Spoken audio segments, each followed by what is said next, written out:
Welcome to Talking About Watches with MrWatchMaster.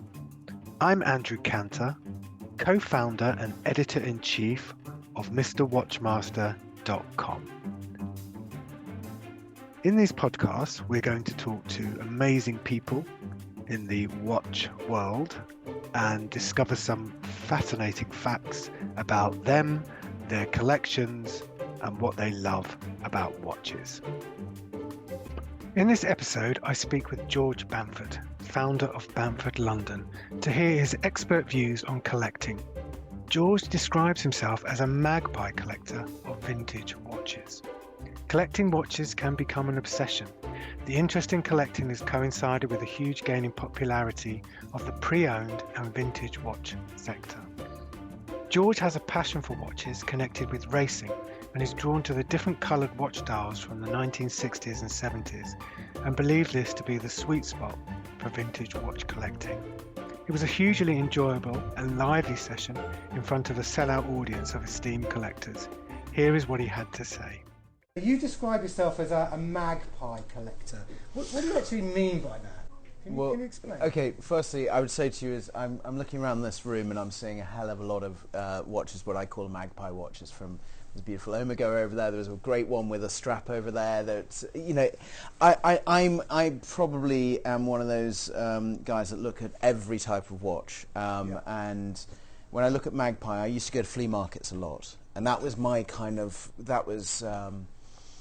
the best way of describing it. That was my indoctrination into the watch world. Is I went down rabbit warrens of different, or rabbit holes of different genres of watches, and why did I like this, and who was the inventor of such and such, and why was this the case? And I was a flea market kind of. I buy something from a flea market, and then I go back with another strap on the watch and swap that for another watch, or an Omega, or a Monaco, or anything like that. And that was kind of my way of getting into it. But when I say to you Magpie, it's I love understanding about what the movement is, what the dial is. I mean, I've got on my phone that I was just showing you. I've got a snowdrop. I just got a snowdrop. Jaeger LeCoultre snowdrop, and it's on my watchmaker's bench at the moment, and I've just taken it to bits because I want to actually understand how the alarm works in it, because it's a single case alarm system, and it's got this wonderful little shape, and I can show you on my phone, but it's got this wonderful little shape inside, and it's how you have to enter it from the front, so you have to actually enter it through the glass. And it's almost like the beauty inside, isn't it? And the movement's amazing, but how the alarm works is even better. Now, for me, that's the coolest thing, is how this alarm works, because I was like, firstly, I looked at the case and I was like, how does the case actually work? How you know, you're not entering from behind, so I wanted to understand. So for me, that's Magpie. It's where I look at things and go, okay, it's different. We were talking back there about Le Marnier single push chronographs, and I've actually brought, this was another buy of mine a little while ago, and I'm obsessed with single push chronographs at the moment. And I say obsessed, I love the idea that it's multifunction off one pusher. You know, like, I don't know, the IWC perpetual calendar. All off one crown, and it's a perpetual calendar. It's mad to think that someone but come that's up. Genius, I guess, isn't it? Of coming up with that. So solving those problems in a 42mm. Yeah, and that's for me where I sit on being a magpie. But I also would say to you is on colour-wise, on design-wise. I mean, from things like, you know, we all know Tintins, we all know Alaska Project Omegas. I just saw the brand new Bond Omega, and you kind of go the combination of colour from that wonderful, almost ivory colour with the black on the Seamaster. It was a really cool idea and something different. So, you know, when you look at all these different watches, you look at the design process that goes into it. So that's why I call a Magpie. But it's not about price. You know, I'm buying stuff from, and I say buy. I'm buying, and then I'll probably sell to someone else. But like Retro Watch Guy, if anyone on Instagram is looking at Retro Watch Guy, look at his Instagram.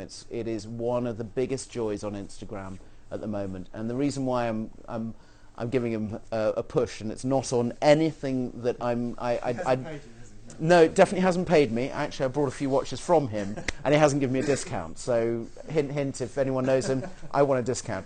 But no, it's more, he is the biggest joy because he has things like doxers and things that, dials that you would go, oh my God, that's amazing because of this. Or let's say on a chronograph, he's got some things that you would go, why did they invent that? And, it was always about the movement. So how did the movement happen on this? And why was it an off-center chronograph? Well, because it was because of the French system in it. And those are the things where I look at everything and go, God, that's cool. So I probably, Magpie is why I say to you Magpie, is I kind of look at things and kind of go, oh my God, wow, I want to see that. I want to look at it in the flesh, and I want to try it on. So where did it start though? What was your first piece? So my first ever watch, and my wife is here, so I've got to be cryptic on my first ever watch. But my first ever watch was Formula One, and it was an luminous dial Formula One, and that was my first ever watch. And was it that kind of like, oh my God, light bulb moment? Probably not. It was a luminous dial. I thought it was cool. There's a photograph of me looking quite poncy with it on my wrist, so it's not one of those things where I'd go to you and say, oh my God, this was cool. But my first ever watch was that. The reason why I'm saying my wife was here is that I gave it to one of my ex-girlfriends. I've never got it back, so I'm not kind of annoyed about that at all. But I brought you the same one, yes. But and my kids have got, yeah.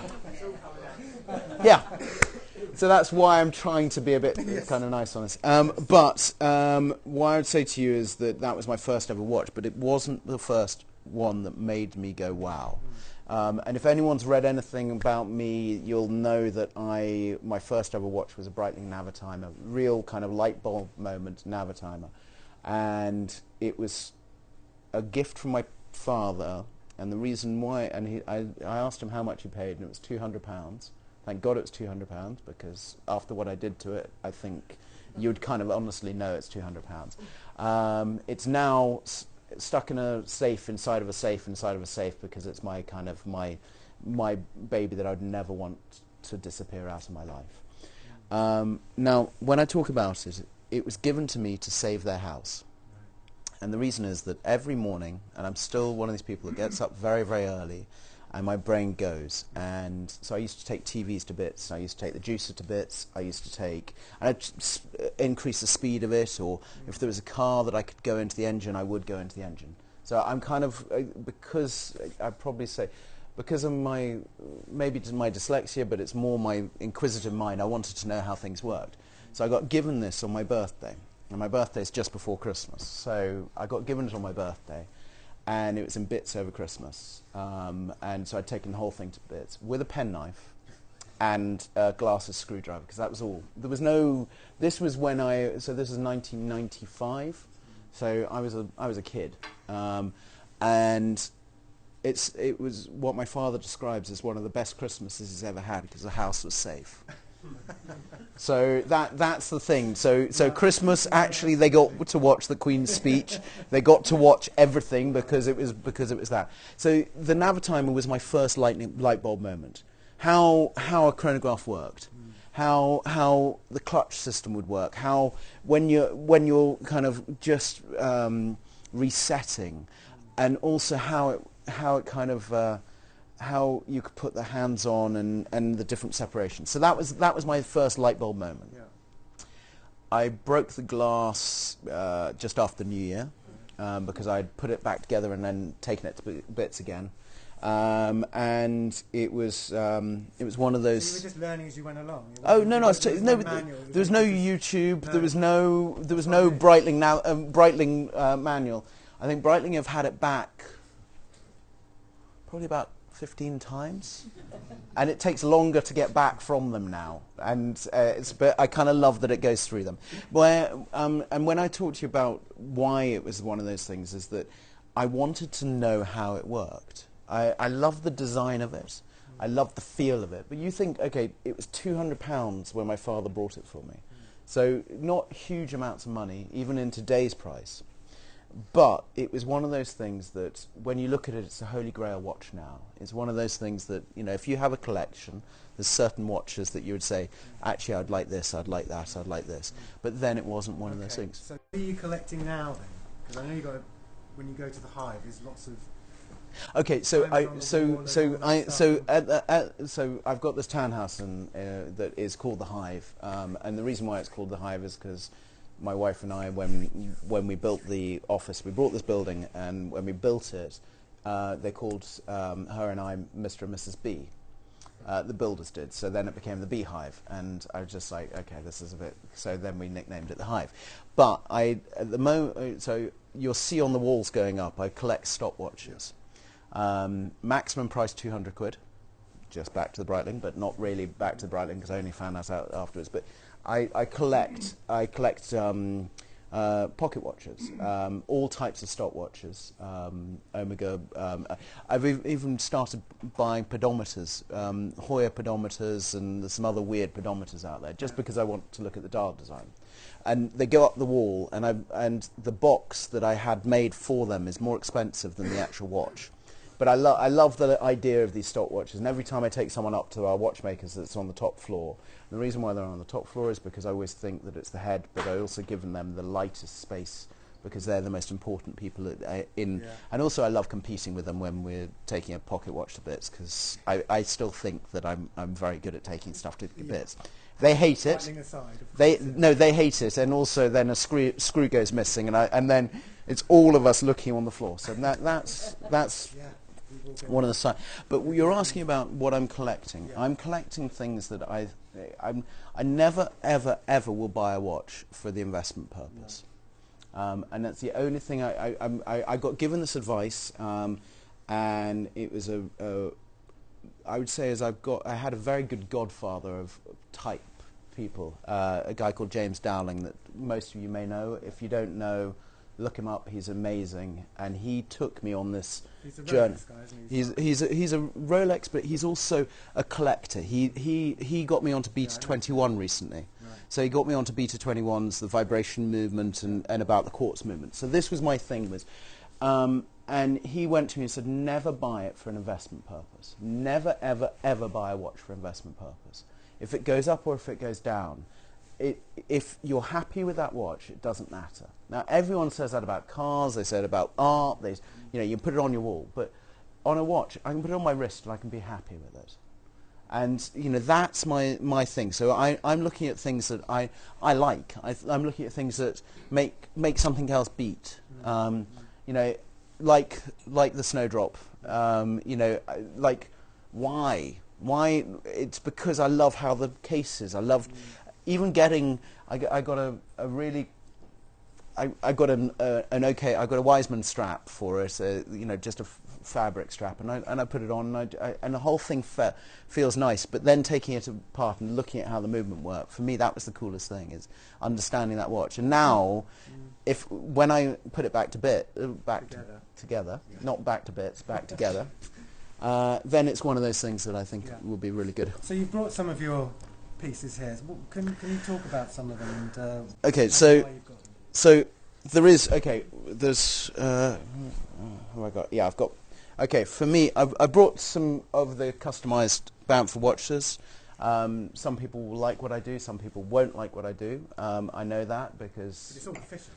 Yeah, but it's great. No, but what I mean is that some people don't like that, But what I would say to you is I believe in individuality.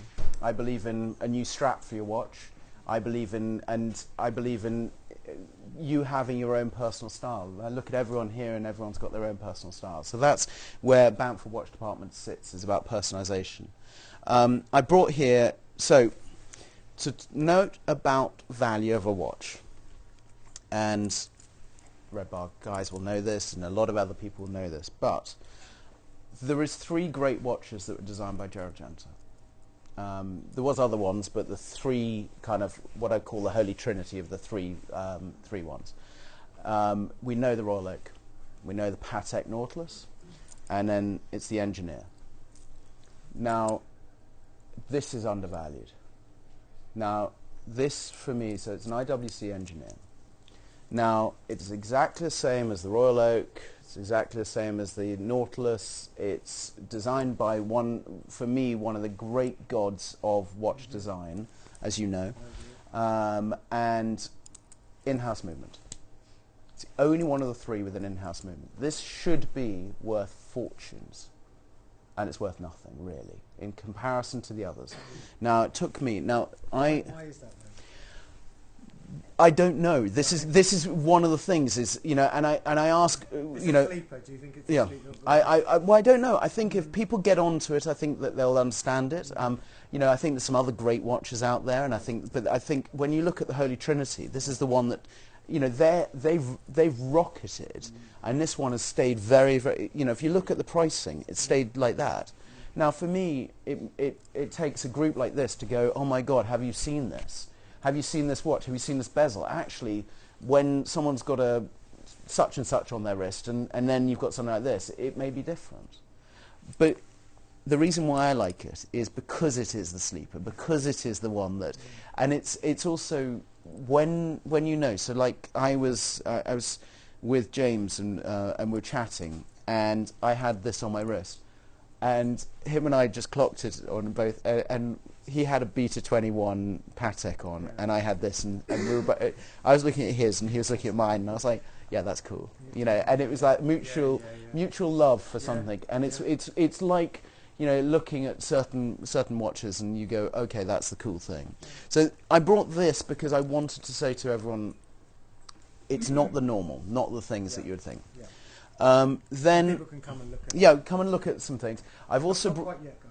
I've also brought a prototype. It's a prototype Bund. Of course, because working with Tag Heuer and Zenith and other brands, I haven't actually brought. Oh no, I brought Bulgari, but there is some other brands that I will be, and there'll be some coming as well. I brought a prototype Bund because I love this because it never really officially got made, and that's the cool thing about it. And I picked it up for not a huge amount, so that's for me the coolest thing, because I haven't seen anyone else, and when I go to the Tag Heuer Museum, they've got one, and I was like, how cool is that? Where most of them, they've got quite a few, so that was the other thing. I've also brought the watch that I fell down the stairs trying to get, that is the Skipper Hodinkee. Now, for me, this was the pinnacle moment on when I realised that watch and fashion world came colliding together. Is that I think it was 4 minutes sell out on one watch. I'm, you know, talking to the Tag Heuer people, they say it's 4 minutes. Right. Talking to Hodinkee, it's probably half an hour. But between that and 4 minutes, it is one of those things. And I'm giving you a visual here, just so you really like this visual. I saw on Instagram that this watch was coming out, and I was wonderfully in my boxer shorts, and I fell down the stairs, running down the stairs to get onto my computer. You saw that? Yeah. No, you heard. You didn't see me. You heard me falling. Anyway, and I got this watch. Now, I love the idea of this watch because what it's done is it's paved the way for these small, limited edition watches. Now, what I love about these limited edition watches is they are the future watches. They are the future collectibles because and this is my personal belief, is that I look at things like this.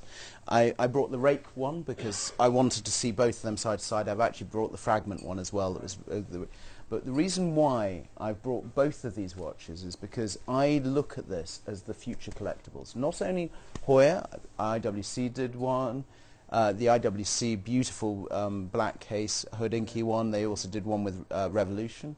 I look at these, let's say Speedy Tuesday, because a lot of Omega guys here.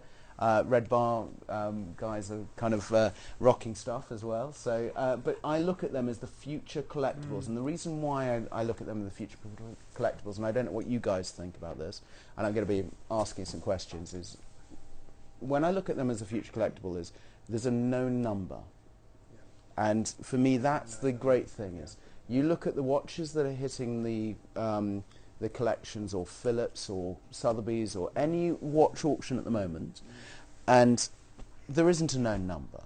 Let's say, I'm trying to think of a watch, but let's say there's a watch coming through and it's worth X amount. Well, how is that worth X amount when another one comes through the day later and it's worth X amount? What's the saying between the two of them? So that's where I love the idea. You know, there is a known number, known number. Now, I also like that I've got this one. This is a known number, but this is the one that I did with Tag Heuer, that is the carbon moniker. Now, why I've got this in my pocket is because this is another one of my babies. And what I mean is that I have got my own children. Thank you very much, darling. But it's also, for me, this is the XXX. So this is the prototype. So I like prototype. Thank you for listening to Talking About Watches with Mr. Watchmaster.